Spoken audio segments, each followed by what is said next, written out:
quando Deus falou isso a respeito do fim, que chamou a atenção da nação, Deus pegando de forma pesada. Se você é curioso, porque eu costumo dizer isso, eu procuro detalhar os textos, olhar versículo por versículo, você vai perceber que Deus foi duro nas suas expressões com a nação. De maneira que ele disse: o fim vem. Ele repetiu por 4 vezes no capítulo 7 essa expressão, a ponto dele dizer que viria, e de uma forma simples, era inevitável, ia vir o fim. Mas agora perceba uma coisa, que a palavra fim é do fim de todas as coisas. E quando nós falamos que a igreja está esperando a segunda vinda de Cristo, que é a segunda vinda do arrebatamento da igreja, após o arrebatamento não será o fim. Nós percebemos isso. E é interessante nós entendermos, você de forma simples, para que não haja interrogação na sua mente. Mas depois do arrebatamento da igreja, não será o fim. Você bem sabe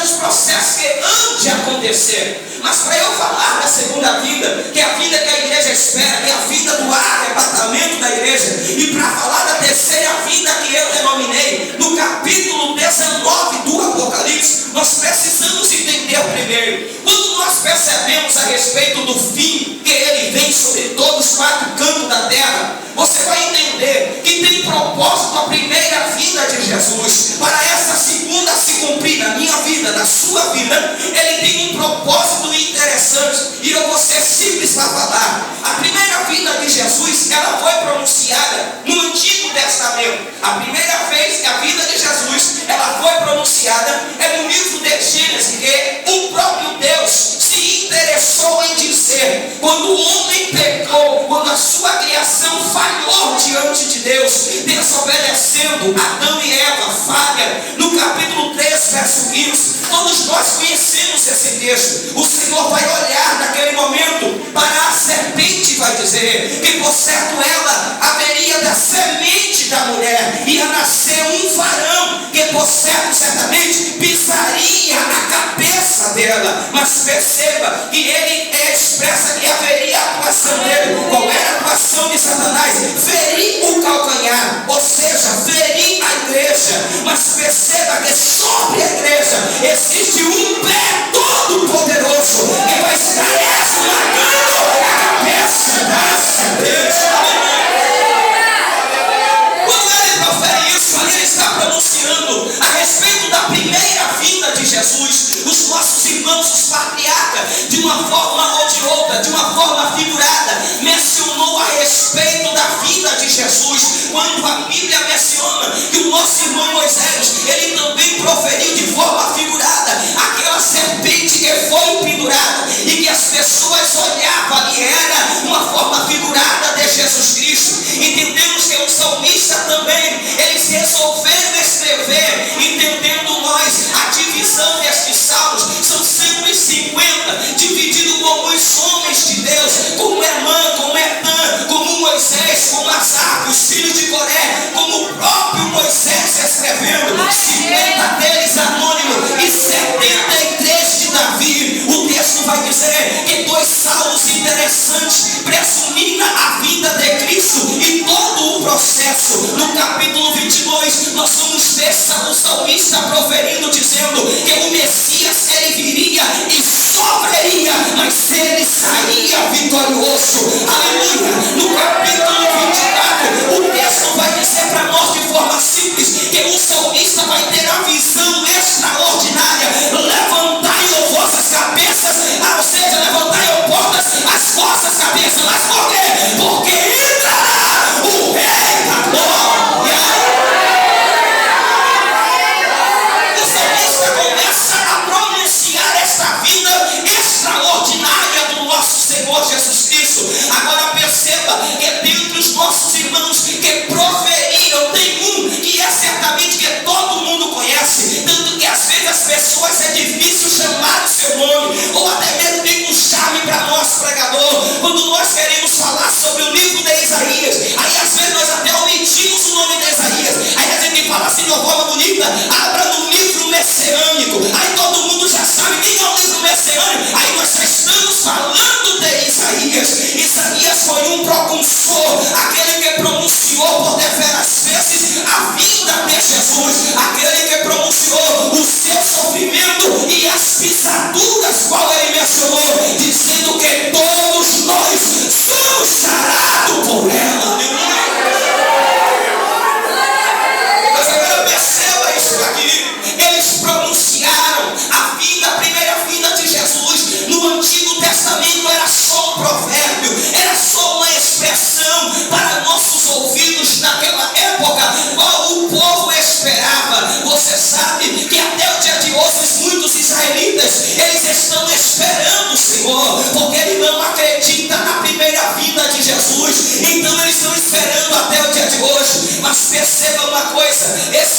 profeta qual eu mencionei, o profeta Isaías, ele vai proferir no capítulo 6, quando ele está em um período triste da sua vida, quando ele está angustiado, triste, porque ele perdeu o seu familiar, chamado rei Uzias. Ele está no templo chorando, lamentando. Eu quero te dizer um segredo interessante, para muitas pessoas momento de tristeza é para você ficar isolado, mas deixa eu dizer uma coisa, Deus quer achar, Deus quer, nesse exato momento de tristeza, de angústia na tua vida, Ele quer achar um espaço para falar com você, Ele quer achar um espaço para revelar coisas para você, Ele quer achar um espaço para revelar para a tua vida.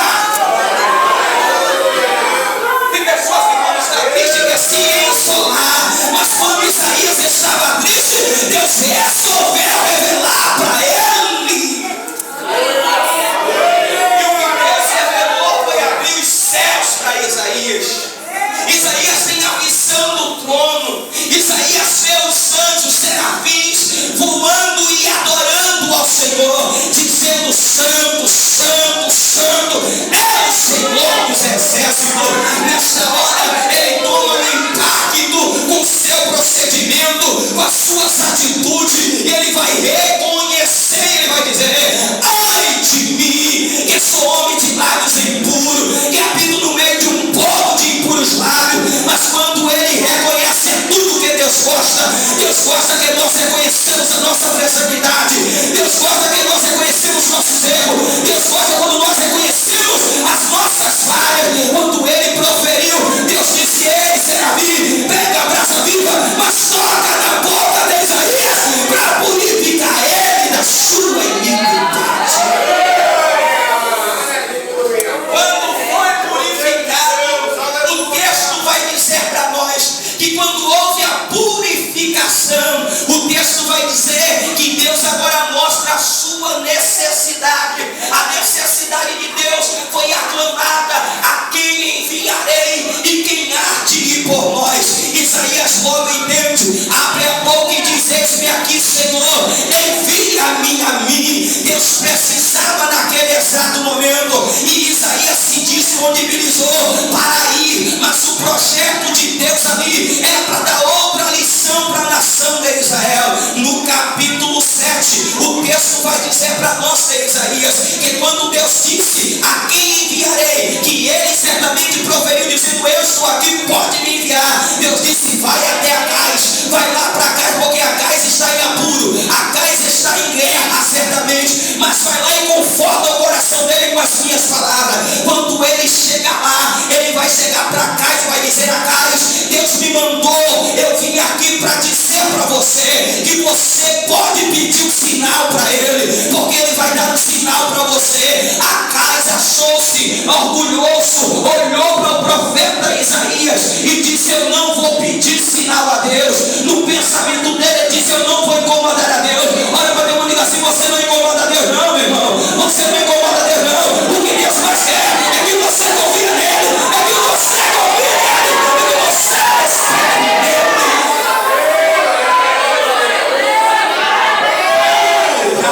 Ele, no seu pensamento, ele disse: eu não vou incomodar a Deus.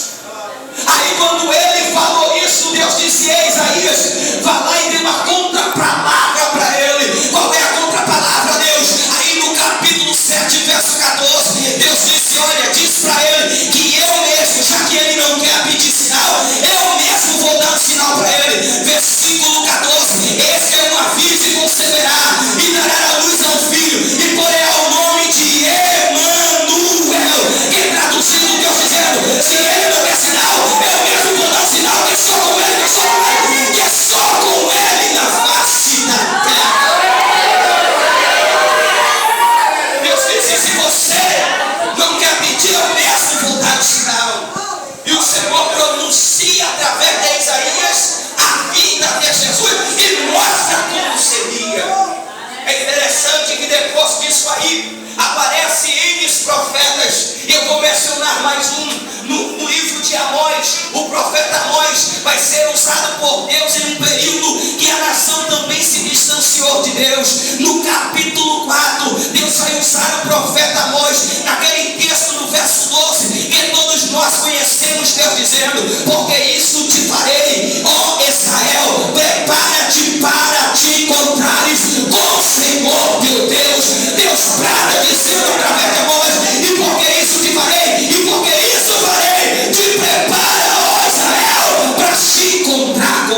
Senhor teu Deus. Essa expressão tem dois significados. Tem um significado da nação esperar o Messias que viria na sua primeira vinda. E a mesma forma nós podemos interpretar também para o grande dia, o dia do arrebatamento. Porque quem não está preparado não poderá estar esperando certamente e achando que vai. Porque aqui o texto vai dizer que esta primeira vinda agora, no livro de Mateus, nós vamos perceber que quando Jesus veio, amados, a sua primeira vinda, quando ele veio, os magos que certamente visualizou no céu uma estrela cortando o céu, eu imagino os magos acompanhando a estrela, passando por cidade em cidade, e eles acompanhando em viagem, lá vai eles viajando atrás da estrela. Quando chega em Belém, eles lá param, e quando ele para, ele vai para o rei da cidade, para aquele que estava predominando, e vai dizer aonde é que está o rei dos judeus. Ele toma um susto e diz: mas como é isso? Você está procurando quem? Ele é o rei dos judeus, porque eu vi a sua estrela vindo pelo céu. Você está entendendo? A primeira vinda de Jesus, todos os olhos virão. Aleluia! Ele disse: eu vi a estrela. Glória a Deus. A primeira vinda de Jesus. Meu Deus. Eu quero que você pergunte para mim, que eu vou ser rápido. Pergunte assim: a primeira vinda Jesus veio fazer o que, Lázaro? Fale de novo, fale de novo. A primeira vinda Jesus veio fazer o que, Lázaro? Pronto, pois bem, a primeira vinda de Jesus, sabe o que Jesus veio fazer? Ele veio assinar um passaporte celestial. Olha para teu amigo assim: ele veio assinar o seu passaporte. Ele veio assinar o seu passaporte. Ele veio assinar o seu passaporte. Jesus Cristo veio assinar o seu passaporte. Ai, a primeira vinda, ele veio assinar seu passaporte.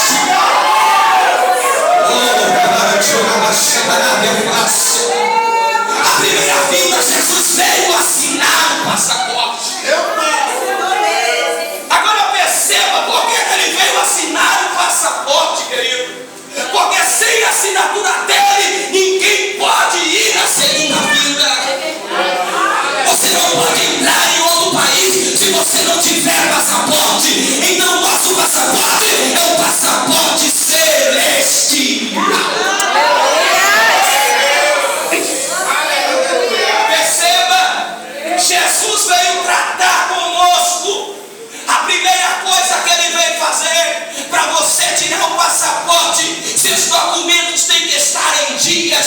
E Jesus olhou e viu que nós não estávamos preparados. Começou a trabalhar no nosso caráter, nos dando nova identidade. Quem tem uma nova identidade aqui? Você está começando a ser pilotado. Ele nos deu uma nova identidade.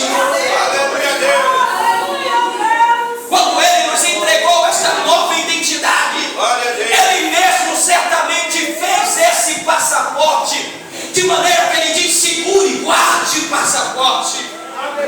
Agora perceba uma coisa, que quando ele assinou esse passaporte, ele fez questão de mostrar o que ele veio fazer. Ele deu autoridade, ele deu poder. Os discípulos saíram felizes da vida. Lucas capítulo 10, vindo demônios saindo, pessoas sendo curadas. Aí voltou feliz da vida. Ah, os demônios estão saindo, pessoas estão sendo curadas, a ponto de dizer feliz da vida: eu vi Satanás caindo como um raio do céu. Aí Jesus olhou e disse: olha, cheio de alegria, mas não se alegre por isso, mas se alegre porque o seu nome está escrito no céu.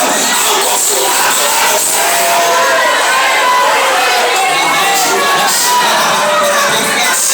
Quando ele assina o seu passaporte aqui, existe o consulado lá no outro país para identificar a sua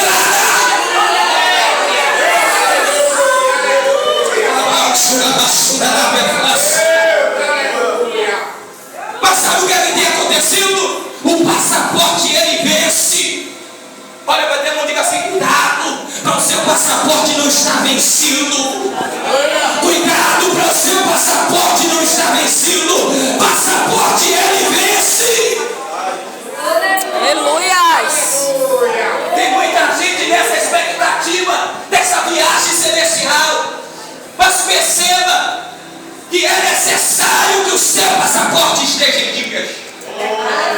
Seu passaporte tem que estar em dias. Ele não pode estar vencido. Quando Jesus disse isso aqui, Jesus despertou eles e disse: cuidado, para o seu passaporte não estar vencido.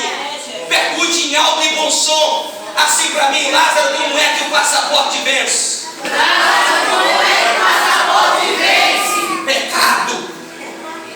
Pecado.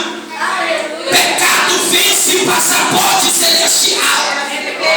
Se distanciar de Deus, vence o passaporte celestial.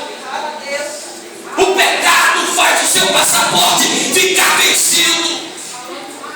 De maneira que o Senhor disse através do autor aos Hebreus, no capítulo 12, verso 14, que sem a santificação ninguém verá a Deus. Ninguém verá a Deus. Sem santidade ninguém vê a Deus. Deixa eu te explicar que passaporte vence. E o que vence passaporte é pecado. Êxodo 32, quando a nação errou, Moisés, com seu passaporte em dias, foi na onde embaixador do povo olhou para o Senhor e disse: Deus, se não perdoar e validar o passaporte desse povo, revalida o meu, bota o meu para ficar lá em cima, paga o meu nome do passaporte. Aí Deus olhou para ele e disse: Moisés, não é desse jeito, não é assim como você quer. Passaporte não vence assim, do jeito que você quer, não é bem assim. Só pode vencer se brincar. Se eles pecaram, era o passaporte dele, mas você está em dias. Eu não posso fazer isso. Olha para Deus, diga: conserva o meu passaporte em dias. Deus não é injusto, meus pastores. Se seu passaporte está em dia, Deus jamais vai botar ele para ficar invalidado. Deus disse: Moisés, toma cuidado com o seu passaporte. Tome cuidado, Moisés, com o seu passaporte. A segunda vinda de Jesus, lida em Mateus 24. Nós vamos perceber, a primeira vinda ele veio assinar o quê? É o nosso passaporte. A segunda vinda é o convite para a viagem. Mas você percebeu que o verso 31 vai ter que passar pela fiscalização? Você percebeu? O texto do verso 29 a 31 diz que ele veio a acontecer manifestações extraordinárias, mas os anjos,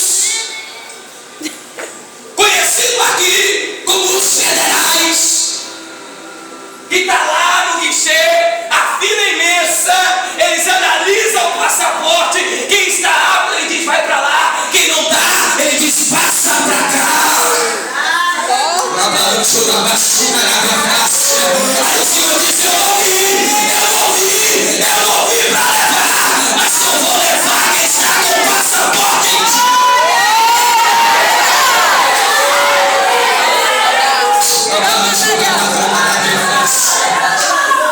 Só vou levar quem está com os passaportes em dia.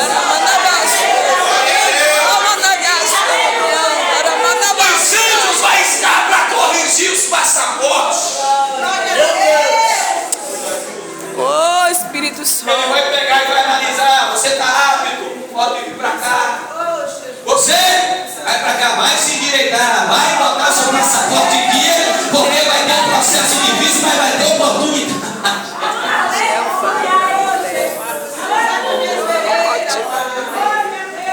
Vai ter oportunidade, mas vai botar o seu passaporte em dias. É, Jesus, É interessante uma coisa, que quando esta segunda vinda, no livro de a primeira carta do apóstolo Paulo aos Tessalonicenses, no capítulo 4, o povo ficou confuso, o povo ficou sem e aí esses aí, o que é que vai acontecer com esses? Aí Paulo disse, ó, não se preocupa com esses, porque se o passaporte está em dia, ele diz assim, eles vão ressuscitar primeiro, vai encontrar o Senhor e depois logo nós, o que estamos vivos, que o passaporte está em dia, nós vamos encontrar com ele nos ares, nós vamos encontrar com ele nos ares. Não se preocupe com ele, porque se for com o passaporte em dia, está garantido a viagem. Está garantida a viagem. Não se angustiem por causa disso. É interessante que o verso 18, Paulo vai encerrar dizendo assim, olha, e vocês aí, passe a alegrar uns aos outros. Com o quê? Com esta palavra. Se seu passaporte está em dia, não fique angustiado, deixa lá, porque se ele partiu com o passaporte em dia, não se preocupa, vai estar lá também conosco. Coloca de pé em nome de Jesus. Aleluia. Vou parar aqui na segunda fila, mas deixa eu falar rapidamente, eu vou parar. Porque Deus quer falar até aqui. Porque a igreja está esperando o arrebatamento. A igreja está esperando essa segunda vinda. Mas perceba que o passaporte tem que estar em dias. O passaporte tem que estar em dias. Aleluia, Jesus. Glória a Deus. Glória a Deus. O capítulo 19. Por que eu falei a terceira vinda? Porque depois do arrebatamento, a igreja vai estar com o Senhor. E vai haver uma terceira vinda.